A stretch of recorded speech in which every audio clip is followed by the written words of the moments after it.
Dear friends, welcome to our channel. We are delighted to share different stories of love and betrayal from around the world with you. So let's begin today's journey of stories. The rain was drizzling outside. Richard stood in the driveway, looking at his suitcases, clothes, and books scattered in the mud. 5-year-old William tightly held his hand, looking confused at the house they once called home. The porch light was on, but the curtains were tightly drawn. Richard took a deep breath, suppressing the anger rising in his throat. Just a week ago, he was working on an oil drilling platform in northern Argentina, planning how to buy a special gift for his wife Emma's upcoming birthday. "Dad, why can't we go inside?" William's voice interrupted his thoughts, the little boy's eyes filled with confusion and fear. "Looks like we need to find a place to stay first, little guy," Richard said gently, although his heart was already stirred by huge waves. He didn't know where Emma was at the moment, but he could guess the reason behind the changed locks, drawn curtains, and all his belongings being thrown out. 8 years ago, Richard met Emma at a professional gathering in Buenos Aires. She was a newly graduated architectural designer at the time, full of energy and ambition. On their first date, she described to him her dream of creating her own design studio. He was attracted by her enthusiasm, and 6 months later, they got engaged on a starry night. The first year after marriage was perfect. Richard's high-paying job at the oil company allowed them to live comfortably in the northern district of Buenos Aires. But unfortunately, Emma's father's company went bankrupt, and this blow caused her mother Helena to suffer from severe depression. As the only child in the family, Emma felt the pressure to take care of her parents. Without much thought, Richard volunteered to support her family. He rented an apartment for them not far from their own home and paid the rent and living expenses every month. "This is what we should do," he told Emma at the time. "Families should help each other." This decision was a turning point in their lives. To increase income, Richard accepted shift work on the oil drilling platform, spending 2 weeks on the remote drilling platform and 2 weeks at home resting each month. His salary nearly doubled, enough to cover the expenses of 2 families. With William's birth, the family's financial burden further increased. Emma gave up her entrepreneurial plans and instead worked at a larger architectural firm, but her income was far less than Richard's. As time went by, without realizing it, Richard became the economic pillar of 2 families. Emma's parents believed it was their daughter who was supporting them, which was Emma's insistence. "I don't want them to feel like they owe you anything," Emma explained. "It would make them feel embarrassed." Richard found himself in a contradictory position. Although he gave everything for his family, he felt increasingly distant from his wife. Every time he returned from the drilling platform, he looked forward to a warm family reunion, but Emma always seemed distracted, busy with various activities and gatherings with friends. She explained that this was her way of dealing with loneliness, but her explanations sounded increasingly far-fetched. "Still the same question. What do you want, Richard?" Emma asked during their most recent argument. "Do you want me to wait alone in this empty house for you? I have my own social life too." When William was 5, Richard discovered the first sign of trouble. It was a Thursday night when he unexpectedly returned home early from the drilling platform. Upon entering, he smelled an unfamiliar cologne. William told him, "Mom's friend came over that day. They stayed in the bedroom for a long time." Having worked in the oil industry for a long time, Richard was no naive fool. He began to notice details. Emma's newly added expensive clothing, the phone she always held tightly, and her excessive attention to his return schedule. He checked the bank statements and found large amounts of money being transferred to an account he didn't know about. One night, Richard checked Emma's phone after she fell asleep. He discovered months-long conversations with a man named Alejandro. Alejandro was the new chief designer at Emma's workplace, an immigrant from Spain. The content of the messages was shocking. They not only had a passionate relationship, but Emma was also helping Alejandro establish his own design studio, using the money Richard had worked hard to earn. Most heartbreaking was that Emma mentioned plans to start a new life with William. "Once the studio is established, we can leave she wrote. "He's never home. William hardly knows his father." Richard was heartbroken, but he decided not to expose Emma immediately. After years of working in oil fields, he had learned to calmly analyze problems and make careful plans. He quietly consulted a lawyer, began collecting evidence, and readjusted his financial arrangements. "Dad, I'm hungry. William's voice brought Richard back to reality. The rain was getting heavier, and they couldn't continue standing in the rain. Richard took his son and a few pieces of luggage to a nearby hotel. He sent Emma a brief text. "We need to talk." There was no reply. The next morning, when Richard took William to kindergarten, he saw Emma and a strange man standing at the school gate. The man was tall, wearing an expensive suit, exactly the Alejandro from the photos. William ran over when he saw his mother, and Emma hugged her son tightly. But when she looked up and saw Richard, her face turned pale. "We need to talk," Richard said calmly. "There's nothing to talk about," Emma replied coldly. "My lawyer will contact yours. You should at least explain why you threw all our things out." Emma pursed her lips. "The house is mortgaged in my name. The lawyer said I have the right to do so." Richard felt a surge of anger, but he tried to stay calm. "Do you know who paid every mortgage payment? Who paid all your parents' living expenses?" Emma's face changed suddenly, and Alejandro, standing next to her, frowned in confusion. "Your parents think it's you who's supporting them, right?" Richard continued. "They don't know that the money transferred into their account every month comes from my sweat and blood." "Shut up," Emma said harshly, pulling William's hand. "My parents have nothing to do with this. We are over." Just then, the school bell rang. William had to go to school, but he was obviously frightened by his parents' confrontation. Richard crouched down and gave his son a hug. "Everything will be fine, I promise. I'll pick you up after school today." Emma and Alejandro hurriedly left, leaving Richard standing there alone, filled with determination. He knew that what lay ahead would be a tough battle, but he was ready. In the following weeks, Richard's life turned into a legal battle and emotional nightmare. Emma applied for a temporary restraining order from the court, claiming Richard had violent tendencies. This was completely fabricated, but enough to temporarily limit his right to see William. Her lawyer sent divorce papers, demanding Richard pay high alimony and divide all his assets, including his pension. Richard didn't panic. Over the years, he had kept all transfer records, information backups, and records of all important conversations with Emma. He hired an experienced lawyer, countered Emma's accusations, and applied for joint custody of William. However, what shocked Richard the most was the attitude of Emma's parents towards him. When he tried to contact them to explain the situation, Helena hung up the phone, and Emma's father Robert sent a hostile text. "Stay away from my daughter and grandson, you control freak." Clearly, Emma had told her parents a completely different version, portraying herself as a victim.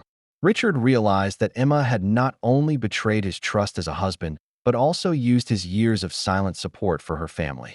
"She portrays you as a controlling tyrant," Richard's lawyer Martin said during a meeting, "when in fact, you've practically given everything for her entire family." Richard was silent for a moment, then said, "I want to expose the whole truth. Not just for myself, but for William too." Martin nodded. "Then, let's start making plans." Richard returned to his hotel room and opened his laptop. He had to be very careful, ensuring that his every step strictly followed the law. He began to organize evidence, bank transfer records, backups of Emma's communications with Alejandro, and detailed records of his years of paying for Emma's parents' living expenses. Meanwhile, Emma began shaping her victim image on social media. She posted photos of herself and William, implying that Richard was a husband who neglected his family. Her friends left messages supporting her, and many even began attacking Richard online. Contrary to everyone's expectations, Richard chose silence. He didn't counterattack on social media, didn't publicly accuse Emma, and didn't try to spread his version through friends. Instead, he focused on legal procedures while ensuring William suffered minimal harm in this storm. However, when he discovered that Emma was trying to take William out of the country, he realized he must take more decisive action. According to information in Alejandro's phone, they planned to take William to Spain for a vacation before the court judgment, actually intending to escape Argentina's jurisdiction. Richard immediately applied for a travel restriction order from the court, preventing William from being taken out of the country. The judge approved this request, which was Richard's first small victory. But he knew the real battle was just beginning. During a meeting with Martin, Richard proposed a bold plan. "I want to invite Emma's parents to a family mediation session." Martin raised his eyebrows in surprise. "Are you sure? Considering their attitude towards you." "Precisely because of that," Richard said firmly. It's time they knew the truth. The following week, Richard focused on preparing for this crucial meeting. He collected records of monthly transfers to Robert and Helena's account over the past 7 years, organized evidence of paying for their medical expenses, vacation expenses, and even the down payment for Robert's new car. Most importantly, he found message records where Emma acknowledged that Richard had been supporting her parents, completely contrary to what she had told them. The meeting was set in a neutral law firm. Richard arrived early, his heart racing but his determination fixed. When Emma and her parents entered the meeting room, the air immediately became tense. "What kind of trick is this, Richard?" Robert questioned as soon as he entered. Richard remained calm. "I just want to clarify some things, for William's sake." Emma looked very nervous, further confirming Richard's suspicions. The mediator began the meeting, asking both parties to express their positions. Emma repeated her accusations. Richard controlled finances, neglected the family, and made her feel suffocated. Her parents nodded from time to time, obviously fully believing their daughter's words. Then it was Richard's turn to speak. He didn't directly refute Emma's accusations, but calmly took out a folder. "These are records of my monthly transfers to Robert and Helena's account over the past 7 years, he said, handing the file to the mediator, totaling over 1.2 million pesos. The room fell silent. Robert and Helena exchanged confused glances. "What does this mean?" Helena finally asked. "It means," Richard calmly explained, "that the money you receive each month doesn't come from Emma, but from me." Emma asked for these transfers to be disguised as hers because she said she didn't want you to feel embarrassed. Robert turned to Emma, his expression changing from confusion to shock. "Is this true?" Emma's face turned pale. "He's twisting the facts." Richard continued to take out more documents. "These are records of me paying for your medical insurance, the transfer for the down payment on Robert's new car, and all the expenses for your trip to Madrid last year." As the evidence was displayed one by one, Robert and Helena's expressions changed from shock to shame. They had obviously been kept in the dark for years. And this, Richard took out the final piece of evidence. A backup of Emma's phone communications, Emma's conversations with her lover Alejandro, in which she explicitly states that "I am supporting you," and how she plans to use my money to help Alejandro establish a studio, then leave me with William. Emma stood up, her voice trembling. "These are private communications. You have no right." "I have the right to protect my son," Richard interrupted her, "especially when you plan to take him out of the country and cut off his connection with his father." The atmosphere in the meeting room became incredibly heavy. The mediator tried to restore order, but it was too late. Robert and Helena looked at their daughter, their eyes filled with disappointment and a sense of betrayal. "You let us believe it was you supporting us," Robert said softly, when in fact, Emma couldn't look into her father's eyes. "I just didn't want you to feel like you owed him anything." "But we do owe him," Helena said, tears in her eyes. "We owe him a lot." Richard didn't show any joy of victory. That wasn't his purpose. He just wanted the truth to come out, to fight for fairness for himself and his son. "I didn't come to make you feel indebted to me," he said to Robert and Helena. "I supported you because you are William's grandparents, Emma's parents. I did it because I thought it was right. But what I can't accept is being deceived, betrayed, and deprived of my right to be with my son." The meeting ended in a heavy atmosphere. As everyone prepared to leave, Robert approached Richard. "We need to talk properly, not as opposing parties, but as family." Richard nodded, feeling a glimmer of hope. Perhaps, just perhaps, this nightmare could have a fair ending for William. That evening, Richard received a text from Emma. "We need to talk." Alone, Richard knew that the real test was just beginning. The rain had stopped, but the air in Buenos Aires was still damp. Richard sat in a quiet cafe, waiting for Emma to arrive. Since that revealing meeting 3 days ago, everything had changed. Emma's parents, Robert and Helena, had met with him separately, apologized for their misunderstanding, and expressed their willingness to support him on custody issues. Emma arrived late, looking exhausted. This was in stark contrast to the energetic architect Richard remembered. After sitting down, she got straight to the point. "I want to take William to Spain," she said, her voice low but firm. "Alejandro has better development opportunities in Barcelona. I hope we can resolve this privately, avoiding more court disputes." Richard listened quietly, then calmly replied, "No, Emma. I won't let you take William out of this country. This is his home, his school, his friends are all here. More importantly, I am his father, and I have the right to be involved in his growth." Emma's expression became rigid. "You're never home. Richard, do you really think you're a competent father?" "I'm not home because I've been working for two families," Richard replied, with controlled anger in his voice, "including supporting all your parents' expenses. And you not only betrayed me, but also planned to take away my son, depriving him of his right to be with his father." Emma avoided his gaze. "I just want to give William the best life." "The best life is not a life without a father," Richard firmly said. "I have applied for joint custody of William, and the court will make a ruling soon. I suggest you seriously consider what consequences your actions will bring." Emma suddenly laughed, a laugh with a coldness Richard had never seen before. "You're so naive, Richard. Do you think a judge will award custody to a father who is rarely home, rather than to the mother who takes care of his daily life? I can easily prove you're unfit to be a father." Richard wasn't intimidated by her threat. "You forgot one thing, Emma. I kept all the evidence. Your plan to secretly take William abroad, records of your misappropriation of family funds, even every deliberately defamatory statement you posted on social media. If all these are presented to the judge, what do you think the outcome will be?" Emma's face turned pale. She obviously hadn't expected Richard to have such comprehensive evidence. "And," Richard continued, "your parents now know the truth. They no longer support your lies. In fact, they have agreed to testify for me if necessary." Emma's eyes flashed with terror, quickly replaced by anger. "You drag my parents into this? That's so despicable." "Telling them the truth isn't despicable, Emma. What's despicable is making them believe you were supporting them when it was actually me silently contributing. What's despicable is deceiving your husband and stealing his money to support your lover. What's despicable is trying to completely erase a loving father from his son's life." Emma was speechless. She stood up, her voice trembling. "This isn't over, Richard." "No, it isn't over," Richard calmly replied.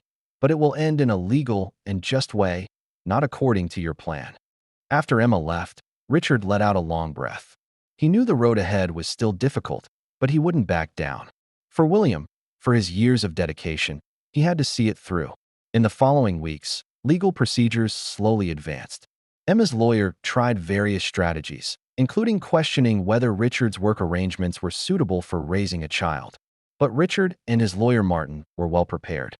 They provided detailed records of Richard's time with William during each vacation, including photos and videos of school activities, sports competitions, and family trips. "You never missed any important moment of William's, did you?" Martin asked while preparing for court. Richard shook his head. "Even on the drilling platform, I would help him with homework via video call, listen to his stories about school. I did everything possible to be part of his life, despite the difficult working conditions." Martin nodded. "That's exactly what the judge needs to see." The court hearing day finally arrived. Richard wore his best suit and arrived at the court early. Emma and Alejandro were already there, whispering to each other. When Richard entered, Emma avoided his gaze, but Alejandro stared at him provocatively. Surprisingly, Robert and Helena also came and sat in the center position of the courtroom, not choosing a position to support either side. This subtle gesture conveyed a clear message. They no longer unconditionally supported their daughter. The judge was an older woman, known for her fairness and concern for children's welfare. She carefully reviewed all documents submitted by both parties, then began to hear statements. Emma's lawyer spoke first, painting a picture of a husband who was rarely home and a wife who shouldered the responsibility of parenting alone. He emphasized the instability of Richard's work, implying it was not conducive to William's growth. "My client just wants to give her son the best life," the lawyer concluded. "In Spain, they have better educational opportunities and living conditions. Preventing this would only harm the child." Then it was Martin's turn to speak. He didn't immediately attack Emma's character, but focused on facts. How Richard maintained contact with his son during work periods. How he used every day of vacation to accompany William, and all his efforts to ensure William's stable growth. More importantly, Martin continued, Mr. Richard not only supported his immediate family, but also bore the entire economic burden of his wife's parents, allowing them to live decently. All this was because he deeply believed in the importance of family. Then, Martin presented evidence of Emma's plan to secretly take William out of the country and how she systematically transferred family funds to accounts jointly opened with Alejandro. This is not just a betrayal of marriage, Martin pointed out, but also a deliberate destruction of a child's relationship with his father. The judge carefully listened to both parties' statements and reviewed all submitted evidence. After a brief recess, she announced a temporary decision. Before the final judgment, William would live with Richard, with Emma having regular visitation rights. Meanwhile, a travel restriction was imposed on William, prohibiting him from being taken out of Argentina. Emma's face turned pale upon hearing the judgment, her eyes filled with disbelief. She turned to Alejandro, seemingly expecting his support, but to her shock, Alejandro was whispering something to her lawyer, then hurriedly left the courtroom. That evening, Richard received a call from Robert. The old man's voice sounded tired and sad. "Helena and I want to see William," he said, "if you allow." "Of course," Richard replied. "You will always be his grandparents. That won't change." Robert was silent for a moment, then said with difficulty, "We were wrong, Richard. We believed Emma's lies, so unjust to you. I don't know how to make up for." "No need to make up for anything, Robert," Richard said gently. "What's important is William. He needs you in his life." The next day, when Richard brought William to see his grandparents, he was surprised to find Emma there too. She looked like a completely different person, red-eyed, haggard. "Can I talk to you alone?" she asked softly. Richard hesitated, then nodded in agreement. They walked to the garden, away from others' sight. Alejandro left. Emma said straightforwardly. "Last night he packed his bags, said this isn't the life he wanted. Clearly, without the money I transferred, he had no interest in me." Richard didn't show any surprise or satisfaction. "I'm sorry, Emma." "Really?" She smiled bitterly. "After all I've done to you? I won't be happy about your pain, Emma. But I won't forget what you did either." Emma took a deep breath. "I want to ask for your forgiveness, Richard. I know I made terrible mistakes. I was blinded by a desire for excitement and freshness. I want to come home, be with William. Can we start over?" Richard looked at the woman he once deeply loved, feeling a complex mix of emotions. Anger, sadness, regret, but no love. That feeling had been completely destroyed by betrayal. "No, Emma, we can't start over," he said calmly. "You not only betrayed me, but also tried to erase my son from my life. Some boundaries, once crossed, can't be uncrossed." Tears welled up in Emma's eyes. "What about William? He needs a complete family."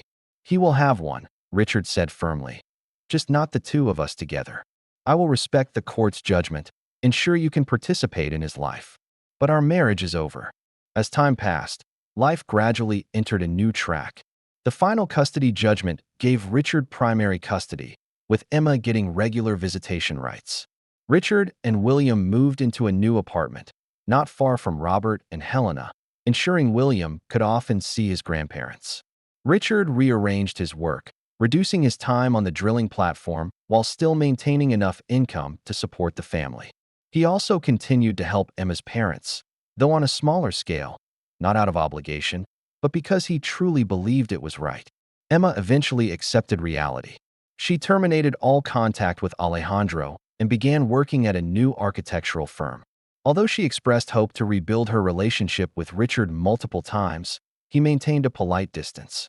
Some boundaries, once crossed, can never return to how they were before. On William's 6th birthday, the whole family gathered to celebrate. Though the atmosphere was somewhat awkward, everyone tried their best for the child's happiness. Richard watched his son happily unwrapping gifts, feeling a calm satisfaction. Robert quietly came to Richard's side. "You know, you could have completely cut off our contact with William. Considering our previous attitude towards you, no one would blame you." Richard shook his head. "That's not my style, Robert. Family is family, even in difficult times." Tears glimmered in the old man's eyes. "That's why you're a better person than my son-in-law. I just wish he had seen that earlier." "Everything happens for a reason," Richard said softly, looking at William playing with his grandmother. "Though the process was painful, the outcome isn't all bad. William now has an honest environment to grow up in, which is much better than living in lies." Several months later, Richard unexpectedly received a letter from Spain. There was no return address on the envelope, but he immediately recognized Emma's handwriting. After hesitating for a moment, he opened the letter. "Dear Richard," the letter read, "By the time you read this letter, I will have already started a new life in Barcelona. I finally understand how serious my mistakes were. I not only betrayed a husband who loved me, but also almost destroyed a child's relationship with his father. I don't ask for your forgiveness because I know some mistakes can't be forgiven. I just want you to know that I have recognized my mistakes and will spend the rest of my life making up for what I owe William. I have given up all contact with Alejandro and no longer demand changes to the custody arrangement. All I ask is to maintain contact with my son, to participate in his growth in a healthy way. Thank you for not defaming me in front of William, although I completely deserve it. You will always be a better person than me. Cherish you both forever, Emma." Richard folded the letter and put it back in the envelope. He didn't feel the joy of victory, only a calm acceptance of the past. Life continues to move forward, scars will gradually heal. Most importantly, William will grow up in love and honesty, which is Richard's greatest victory. That night, when he was reading William a bedtime story, the boy suddenly asked, "Dad, will Mom come back to live with us?" Richard gently stroked his son's hair. "No, little guy, but that doesn't mean she doesn't love you. Sometimes, people can live apart but still care for each other. What's important is that we both love you. We'll both be in your life." William thought for a moment, then nodded. "Like you said, some things change, but love doesn't change, right?" Richard smiled, feeling a warmth rise in his heart. "That's right, son. Love doesn't change." Outside the window, stars dotted the night sky of Buenos Aires. Richard felt a long-lost peace. By revealing the truth and adhering to principles, he had not only maintained his dignity, but also created an environment built on honesty for his son. This wasn't a perfect ending, but a real one. Sometimes, the victory of truth and justice is more meaningful than the fairy tale happily ever after. When William grows up, he will understand that everything his father did wasn't out of revenge, but out of love and integrity. This might be the most precious gift Richard could give his son. If this story resonated with you, please don't forget to like, share, and subscribe to our channel for more wonderful content. See you in our next story.